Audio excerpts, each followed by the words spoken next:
Welcome to the show, everybody. It's time for the Sports Podcast. The only sports comedy podcast that is recorded in this apartment in Los Angeles at this time. As always, I am Joel Anderson. I'm Jordan Pomaville. And joining us is the sports outsider, Phil Ranta. My name is Phil Ranta. Phil, did you catch any games this week? I did not catch any games this week, no.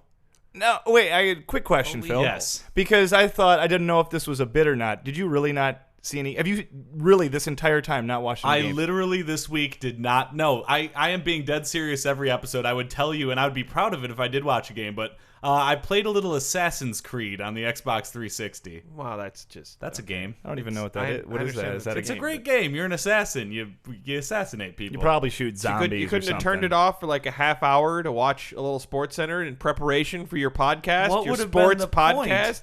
I would have just been confused and scared. I guess we have to fill him in. Yeah, fill me in. All right, well, there's a bunch of headlines in the world of sports this week, I guess. National Football League is king. And if that king had a prince, it would be the Tebow child. Okay. Joel Anderson had some choice words for Tim Tebow's ability, or lack thereof, last week. He had a disappointing first half and then led his team down 15 points, scored 15 points in the final 3 minutes. Okay, he did not single-handedly score 15 points. A game-tying two-point conversion, and then took him into OT, won the game. The Broncos are psyched. Everyone in Denver is chanting, Tebow, Tebow. T-Bone! I just don't understand how Matt Prater and his 52-yard game-tying field goal has been just completely overlooked here. I don't know who that is. He's their kicker. Oh, that's great. The most important person in this comeback, I think, if you ask me. Then how come nobody cares about the kicker? No, but literally nobody cares about kickers. It's true, nobody cares about the kicker. Okay, so first of all, let's point out Miami is now 0-6, right? Miami's a pretty terrible team. Miami's a really bad team. Yeah. But a great city. Excellent sangrias. A lot of people dancing. The hips aren't lying. I've never been to Florida. It's statuesque people walking around being beautiful. Nobody works. I just think it's worth noting that he did not throw the ball well. Did not pass well. The final pass that put him on the 1 yard line for the game-tying touchdown was one of the ugliest things I've ever seen in my entire life. It was wobbling. It wasn't even a wounded duck. It was a retarded duck. Okay? And the guy had to lay out to catch it. And so if you ask me, I think Tebow got lucky. That sounds like part of Tebow's strategy was to look weak so that the other team started lowering their defenses and then crush them. Yeah. The Trojan horse was his old man body. He is an old man. That's an interesting strategy. Most people against the Dolphins have taken the strategy of, this is a really awful team. Why don't we just go ahead and beat them? But Tebow decided to play cat and mouse with them for an entire game and then score 15 points in the last 2 minutes. He's playing mental games like Dexter. Item number 2, college football. Woo, college! A lot of good college football. Lot of good college football. In a stunner, Michigan State upsets Wisconsin at home under the lights. A last-second Hail Mary. Had to be reviewed. One of the greatest moments of my entire life. And I know the fact that it happened in a sports game that I did not participate in says something about my life. I'm really sorry about your life. Wow. Yeah, but it's still true because that was truly epic and truly amazing. So we're halfway home. BCS standings are out. Who do you like in the BCS National Championship game? I think it's going to be either OK State or Boise State. I think that someone named OK State can't do really, really well. I think they're just going to do okay. Here's who I see them playing. Harvard, Yale, and Princeton take their best players and make one super group, right? Okay. They come up with a bunch of trick plays. They get Tim Tebow as their quarterback to get that Trojan horse in there. And they take it almighty duck style. Estevez coach optional. So you heard it here. Phil making the bold prediction that it is a Valiant prophecy. An amalgamation of several Ivy League football teams will join together and win, being coached by Emilio Estevez and running a series of ridiculous trick plays with a star quarterback who no longer has eligibility. I can say in my heart of hearts, this is probably the best analysis we've had on the podcast. I would say so, yeah. And totally mean it. So kudos, Phil. Of course. I think it's going to be LSU, and I think they're going to be playing... I don't think it's going to be Boise State. I think it's going to be someone out of the Big 12, and I think it's going to be Oklahoma State. Yeah, I don't know. Maybe Stanford. One of these I'm going to years- hem and haw. Oh, could be. Yeah. Stanford has a really good way to stay, really good schedule ahead of them to stay undefeated. They're going to house USC next week. Yep. So I got to give Stanford a shot there too. If any of those teams run the table, they're going to go ahead of Boise State. The NBA has canceled another 2 weeks of the season. Aren't they just going to cancel the Heartbreaking. whole season pretty soon? They're doing it very slowly. Yeah. Well, now, like, what if they do have a season? Will it just be a really short season? They might play like a half season and Yeah. then the finals. That's what they did during the last lockout. I believe that was 98, 97, Yeah. 98. I don't remember. I don't really follow NBA basketball. In any case, in the meanwhile, all-star NBA players, Kevin Durant, Allen Iverson, they're organizing tournaments for charity. Oh, that's All-star nice. games in Oklahoma City, in Las Vegas, in all these great areas, charging money, but then giving the money to charity. The basketball players are doing it because they want to play the game. Yeah. And the score of the one that Kevin Durant did in Oklahoma City was 176 to 171. That sounds like an awesome game. And if you watch Were they playing NBA Jam? Was there like a 5-point basket? This was like And One mixtape tour, which if you watch was an awesome show. It's not on anymore. Isn't that the one where they would do the crazy dunks? Right. That's See, basically I what watched this that was. game. That's basically what this was. LeBron James doing the windmill dunk. He's bouncing off the glass board and then slam a jam a ding dong right into the basket. Were they like playing against the Washington slam dunks Generals are or awesome. whoever the Capitals? Who did the Harlem it's like Globetrotters an play? Washington Generals. Washington Generals, yeah. It's like an NBA All-Star game.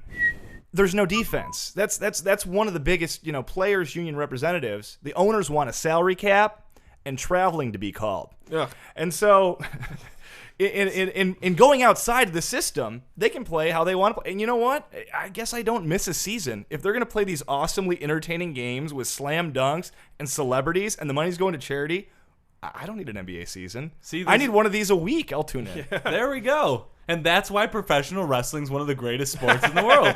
Because the same thing, it's all flash. So golf exists. And That is news. there are rules that govern golf, and they've changed one. This is what long considered one of They the never do harshest. that, do this they? is no, it's very rare. And the organizational body that changed it, the Royal and Ancient Golf Club. Oh yeah, my uncle Fergus McAndrews is in that. Interesting. All right, all right. Are they like the not Masons? not an do actual. you have to like slaughter a goat in order to get in it? That's not what the Masons do, Phil. Oh, I'm sorry. The Masons are primarily a charitable organization. Sure. Does a lot of volunteer work, networking, that sort of thing. Can I cut a promo against the Yeah, Masons? and secondly, Look at him, Mason. No. secondly, Phil, who told you about the goat? Oh, nobody. Yeah, that's right. Nobody. Nobody. Don't hurt me, Masons. I enjoy Weaker. your... Say it again. Weaker. Don't hurt me, Masons. All right. That All one right. too. All right. But what makes them royal? Do they come from an no, seriously, it's the first word. It seems like that means that some sort of leader is being passed down generation to They're generation. a king of golf? Well, we know golf came from links, which came from Scotland. Yeah. I think this Where is my just uncle Fergus McAndrews lives. right. This isn't an actual club where you play, though. It's a club that does the rules of golf in association with the much less cool sounding United States Golf Association. Boo. Right? Golf Association. Who's gonna listen to those assholes? Right. We're gonna rule change. That's almost as bad of a name as the Masons. I do have to say, if you're on the, they were actual Masons at some point, Phil. That's why they're called the. But no, if you're on the what's it called again? The Royal and Ancient. The Royal and Ancient Golf Club. They Yeah. can't be called ancient now because they exist in the now. Yes, Let's but they're- shed off they're that ancient old because clothing. Well, Let's call them like the Pop Zoom Golf Association. I don't think golf is big in updates, Phil. not unlike the Masons, the Royal and Ancient Golf Club transcends time. Phil. So they're like Doctor Who. Yes. Nice. And they've changed the rule. What's the Oh, rule? yeah, changed true. the We haven't goddamn gotten to the rule. There's a the rule story change. here, right? Basically, when you address the ball, when you go up to, say, hit the ball or And putt say, the ball. "Oh, hello, Mr. Ball. How are you doing, Mr. Ball?" Yes. Chaw. The freshmen on the golf team did that a lot. Right. Yeah, they never got into the Masons. Oh, But when you address the ball, hello. if it moves without you striking it, you are penalized a stroke. So if the wind blows, when you square up to the ball, before you even touch it, you'd be penalized a stroke if the wind blows and moves the ball. They have changed it now that you will not be penalized. The original rule is you don't touch it, it moves.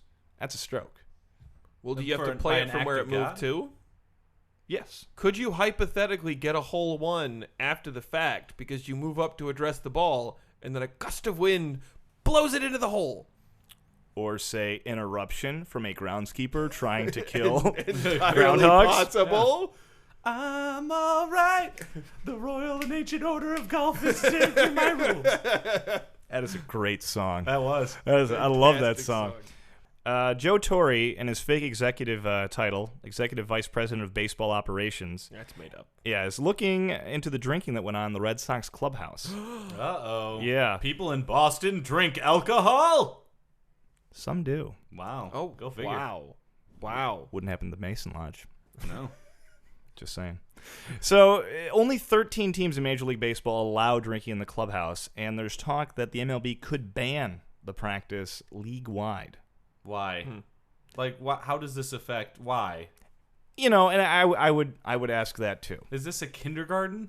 They're adults. They can have an adult beverage. They work Thank every you. day. Quite literally during the season, they go a month, and in a month they might have a day or two off. Does that mean that if that if they includes win weekends the they're World working. Series, they couldn't like spray champagne on each other in the locker room very homosexually? No, that's I think they allow okay, that. if it's- Okay. of course. actually, but- Yeah, I don't think there's anything really. I don't know how. Oh, why it is. That's the way I experience it. You think it's gay to spray champagne on each other after? Well, they're half naked in the No, locker room. no. What are you watching? They're never half shaking- naked. They have their uniforms on. No. Yeah. did you just like Google guys spraying champagne at each other? No, and this then- is the way it's portrayed in movies. This is my frame of reference. That when people win something, Are- like half of them have their shirts off and one of them's in a towel and they're shaking the thing. Phil, and is there's the No, movie in no. question? Was the movie in question a sequel? And was it more than 5? It might have been basketball. It may have been. That might not be the best source there. That was Phil, a comedy. That was a comedy. Major League, maybe? There is no more manly act than spraying champagne on another man after having won a significant sporting achievement. Right. What and about and spraying grabbing a. Tabasco sauce on each Admittedly- other? I think that would be more manly. He has a point there. I think it would be more manly if they did it with Tabasco sauce. There we go. And now also, and Phil, you have this one, the Bill Buckner ball. Yeah, I was on eBay, as I usually am, to make all of my purchases. And I saw that there was a Bill Buckner ball up there. $1 million for the Bill Buckner ball. Very nice description where I learned some things about how it's cursed, and it cursed a team. And it was up for $1 million, 0 bids. Right now, as we're recording it, the Wow. auction's about to end, and still no bids. But Keith Olbermann has been trying to get this ball for a while. Won't put down $1 million on it. I guess not. He was outbid the first time by Charlie Sheen. Ooh. And then I do, the name of the most recent owner escapes me. Yeah, But I have a wouldn't feeling it's probably, know. Nerdy make too much money. yeah, at Wow. ebay.com. Do they have usernames Maybe there? Oberman lucked out. These people sold this ball. What if it's like a cursed monkey paw kind of deal? They're like trying to get rid of it. Yeah. Then I would think they would mark it down from $1 million. Like when did because that's not a good way to get rid of a cursed. If I had a cursed monkey paw, I would just give it away. I wouldn't be like, I'll put it on eBay for $1 million. you're selling it for Where's too the little? danger? Everyone will be tipped to the fact that it's cursed, Phil. But the $1 million would probably be cursed then. Oh. If it's a cursed ball. Fair point. And then whatever you spend the money on, then your wife's gonna leave you, and you're gonna be alone in your castle running a royal order of ancient something that nobody cares about. Game 5 of the World Series, Rangers and Cardinals. The World Series probably will have concluded by the time this airs, but in Game 5 there was a bullpen miscommunication in which the noise of the stadium apparently affected LaRussa's ability to communicate with his bullpen coach. Oh wow. He wanted a righty and a lefty getting loose in the bullpen. Only the lefty was getting loose. Again, tried to get that same righty to get loose later, and so when he yanked the lefty, they were going to bring in the righty. It was the wrong righty. It was a guy who wasn't supposed to be pitching that day. I can yank with both my righty Completely and my misheard. lefty. And the name. Boom! Look out, world. They would love you. They would They'd call you a love me. card. They might call you a card. I'm the Joker card. Jordan, how would that even happen? What would that be like? Well, this is awesome because part of being a sports podcast, we have access I like access. Yeah. To sounds of the game. Ooh. Oh, my. Yes, sounds of the game. So we have access to that. We have the audio. We can play now exactly how the miscommunication went down. The pitchers' names sound nothing like each other. So it'll be kind of interesting. Oh, let's listen in. Yeah, let's hear what they bust got. out the cassette deck. Jeez. This is so boring. I should have been a football coach or something. Huh? The bullpen phone. It's my time to shine. Derek, Tony here. Oh, hey, Skip. How's it going? Managing a baseball game. Yeah, I hear that. How are your kids? Damn it, pay attention, Derek. I'm currently paying attention. This ballpark is kind of loud, though. Jeepers. What? Grown man says jeepers. Listen up. I need you to get a couple of guys loose. On it, Skip. I get this. Boy, howdy, is it loud. Boy, how do you Hold on, Derek. I need a lefty and a righty. Get Rebzinski and Motte. Uh-huh. Get Rebzinski warming up. Got it. The Mark Polish guy. Getting loose. In the bullpen. No, Derek, there's more. Only heard the one.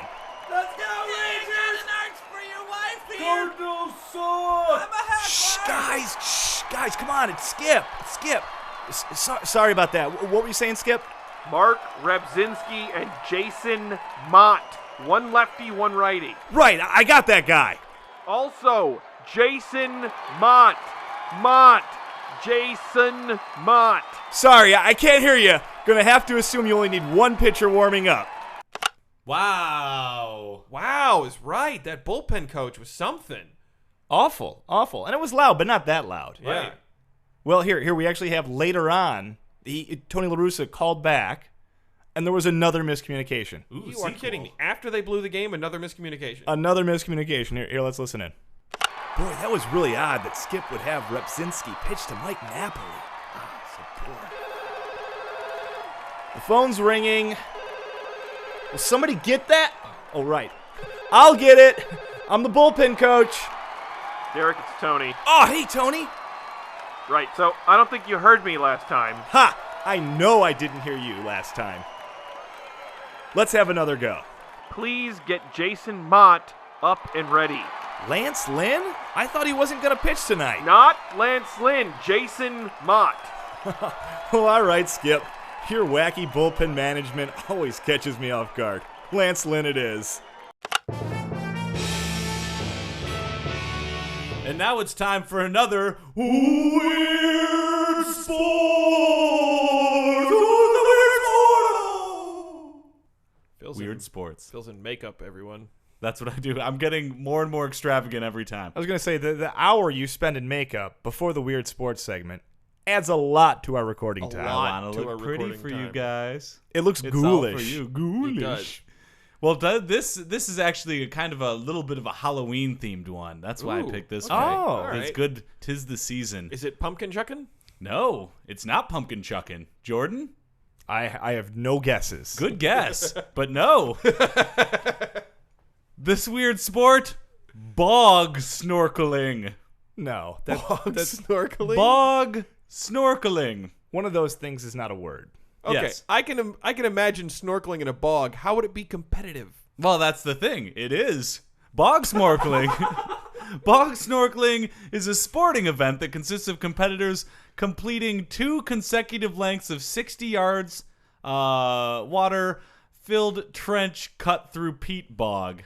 So they cut a trench through peat bog, they fill it with water, and it becomes like a swampy mess. Wait, no. Wow. Wait, what is peat bog a proper bog? Like, this isn't a I type think of bog? I think it's mostly like muddy water. Is it like peat, No, like peat, you peat bit- is like condensed like plant matter of some sort. Right. Peat is where coal comes from. But Right. wait. My question was, is it peat describing the bog, or is this like peat bog in Scotland? No, it's describing the bog. Like Okay. it is a peat bog. Yeah. Not. It isn't peat bog. It is a peat bog. Yeah. Oh. But you know that it's got to be thick because they have to wear snorkels and flippers for it. Ugh. And they have to complete the course without using conventional swimming strokes, relying on flipper power alone. They have to do this one What like is the a fish. distance? It's 60 yards, but they got to go there and back. That's a That's like 120 Where do they yards. do this? That would be a fairly Where short is- swimming race, but I don't know how much. You guys are not going to be surprised. It's another one at Weird Wells, Wales. The Welsh again. The Welsh again. Is this the same town It's the as same town. No! It's the same town. Are you serious? I forget what the other sport was that had this town. Was it the man horse marathon? It might have been. I question It might toe have been. wrestling. I think it was No, toe the man wrestling was horse. English. Yeah, I think I- it was the man horse marathon. I openly question this town's motives. Lantward.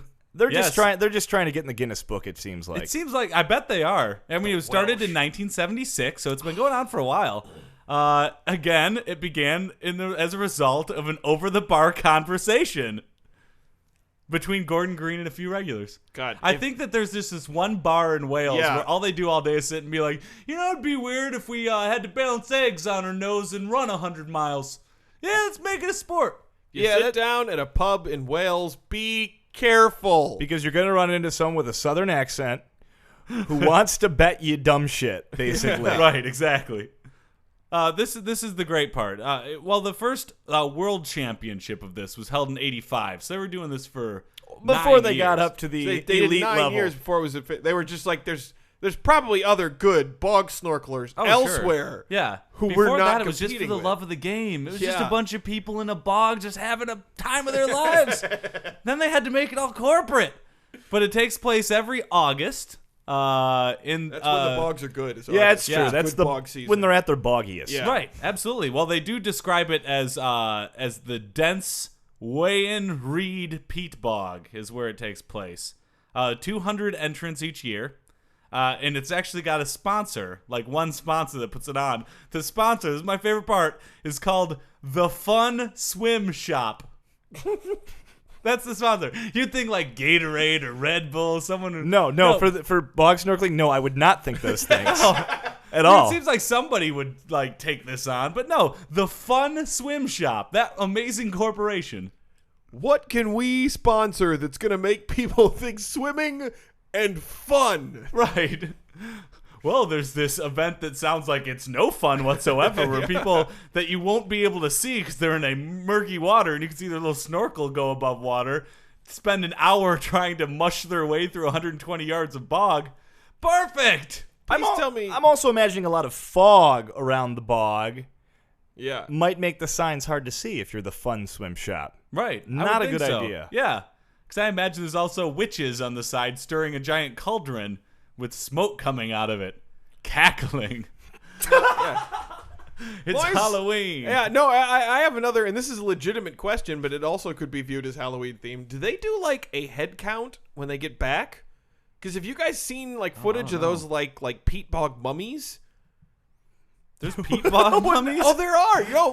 Like ancient people like fall into peat bogs, and their bodies are like perfectly preserved like thousands of years later because it's so densely packed that like no air gets to them. Really? Is that how It's just like densely the packed it's just peat like bogs the are? ice people, yeah. And people find them. They're like cutting through peat bogs, and they're like, "Oh shit!" And like their skin's all black and kind of withered, but they're still like Alive? They haven't been eaten away by They're bacteria. still or anything. eating the souls of humans. Ah, it's a peat bog mummy. So I'm just saying, I would. Are you I sure would- this wasn't a Scooby-Doo episode that you No, saw? it was not a. It's a peat bog mummy. It is not Scooby Doo and the peat bog mummy. No, there are mummies that get found in peat bogs, and apparently more now because Yeah, I they're would sending think people so. in there willy nilly. And the mummies are going to get them. Well, first of all, I should say that the world record holder, 84 seconds. That's fast. 84 seconds for 120 yards. 120 is yards pretty in fast, in a and peat not bog. not It's a swimming bog. Hands. They Just have to kicking. flippers. Yeah. in a through the bog. peat bog. That's fast as hell. That's pretty good. I don't think know we if I do could that. run 120 yards in 84 seconds. think- I'd probably start coughing. I think you could, Phil. I'd get pretty tired. 120 yards is not a particularly long distance to run. I couldn't run that through a bog. Oh, that's true. I couldn't either. I'd end Yeah. up a mummy. That's true. I'd get eaten by a mummy probably. This is great though. There's a men's champion, there's a women's champion, And then, for the up-and-comers, there's a juniors champion. Oh, Jesus. Current junior champion is Jonathan Hilliard. So congratulations, Jonathan. I'm sure you're listening out there. And not congratulations to Mr. and Mrs. Hilliard. Right. Where Who has are a you? crazy You freak zone. negligently allowed their son to compete in a bog I just snorkeling imagine him like a competition. 5-year-old with floaties, so they're like, "Yeah, my son can swim. Get him into the peat bog." I want to go to Peabody. I said, Mommy, Peabody, Mommy. So bog snorkeling championships. You guys want to go next year? I am in. Yeah. I'm not. You guys can go without me. I got Freeman Flyer Miles. Perfect. See you there, buddy. I've got a snorkel you guys can't borrow because it would be ruined. In a peat bog. And that was another episode of Weird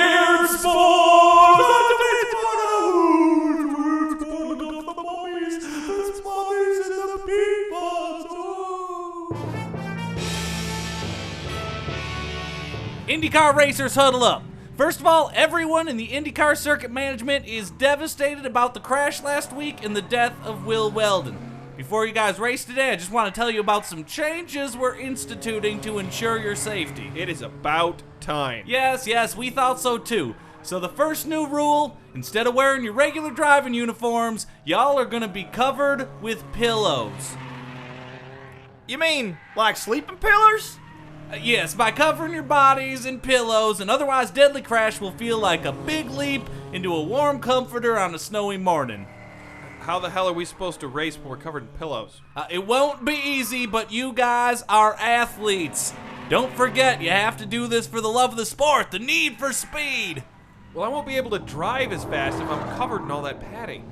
Oh yes, about that. You will no longer be driving cars. You'll be running.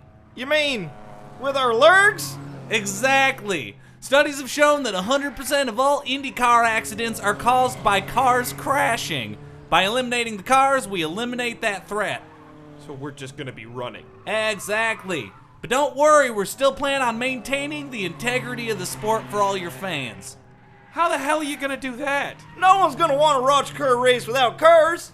You're right. Turns out all that yelling can be very distracting. You may trip over your feet when you're doing all that running.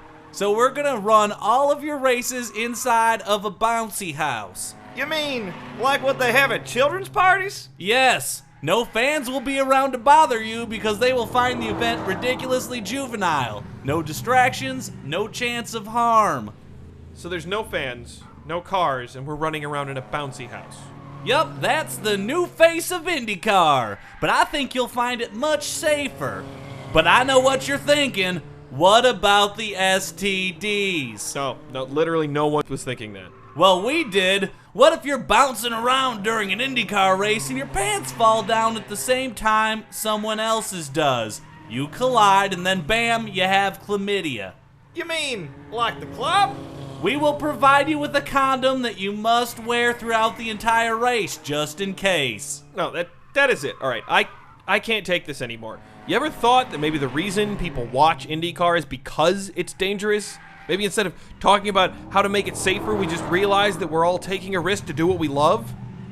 Is that how everyone feels? Yeah! I do, sure do, I do. That's my hormones feel. Fine. Well, hate to let all these condoms go to waste. Let's go to Danica Patrick's house. Yeah! Daddy, go, Daddy! All right, and that brings us to the conclusion of the Sports podcast. But before we go, we'd like to do a couple, especially for Halloween, violent prophecies.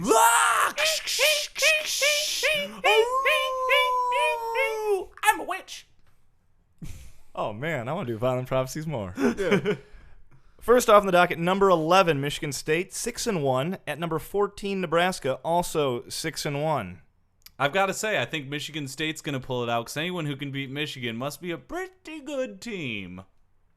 I think in Halloween themes, I think Michigan State's been playing Jekyll and Hyde football all year. Ooh, clever. Here's hoping it's Jekyll. I think they beat Nebraska. You know, Michigan State's in the middle of an extremely difficult stretch. They played Ohio State at Ohio State. They played Michigan at home. They played Wisconsin at home. And now they go on the road to Nebraska. I'm dubious they can go 4-0 on that stretch. I'm going to take Nebraska, and I think the home field is the difference there. It's probably smart. Number 2 on the docket, going to go stick with college for one more. Number 9, Oklahoma, coming off a loss against Texas Tech. At number 8, Kansas State. Yes, that Kansas State, 7-0. Ooh. Wow, I'm going to have to go Kansas State so that when they win, they'll go, yeah, you're not in Kansas anymore, are you, bitch? And then they throw their towel on the ground defiantly. I'm going to go with Oklahoma because I don't know how good could Kansas State possibly be. I completely agree with Joel. I'm also going to go with Oklahoma. I think they're going to be pissed coming off the loss against Texas Tech, and I think they're going to come out and beat the Wildcats. Pro football, NFL is king. New England Patriots 5-1 at the Pittsburgh Steelers 5-2. I'm going to have to go with, let's say Patriots for no particular reason. I will pick the upset. I'll go Steelers. New England, very suspect defense this year. I, again, totally agree with Joel. Suspect defense, especially against the run, which the Steelers have been known to do. It's at Heinz Field. Steelers. Heinz Field. Corporate sponsorship. Yeah. Oh, okay. These things happen. Anyway, so that's it. But you can contact us. You can contact us through email. sportspodcast@gmail.com. You can also follow us on Twitter. Sports 3 Podcast. That's sports, the number 3 podcast. Or go on Facebook and dick around when you should be working. Yeah, seriously, look for us on Facebook. We're there. All right. It's facebook.com/sports podcast. Yes. That sounds right.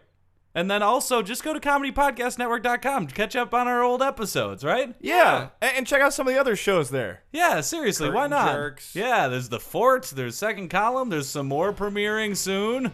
I know all these people who do these shows, and they're all hilarious. Yeah, they're comedians. They're good. Check them out.